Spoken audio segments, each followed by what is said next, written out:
अरे पोके काय रे का रे खाजर आहे 5 6 7 गो. गायच्या चोर गँग सोबत सुद्धा संबंध ठेवायला लागला आणि त्याच वेळी तुला हा एचं नाव काय होतं? बोल आरुष. सेट गाणं म्हणून दाखव. Sony Sony Sony okay. अच्छा हिला वाचवायला आला काय. बरं झाला आलास तू. लय कान सुटली ती खाजांगाला.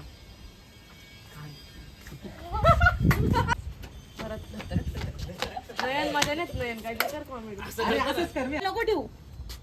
12 वाजव तोंडावर 12 वाजव 12 वाजव. ऍक्शन. सोनी सोनी सोनी तू है कितनी. कर ऍक्शन आरशी. छे काय काय. गटारीत पडल्यामुळे तुला मोठ्यापणी गचकरण नावाचा आजार झाला. अरे आरुष लॉस. आजार झाला आणि आजही आहे नाही. आरुष अरे एवढा घुसतो काय लांब लांब ना बाई. एवढा हळू काय शिला चालले का. हा बास.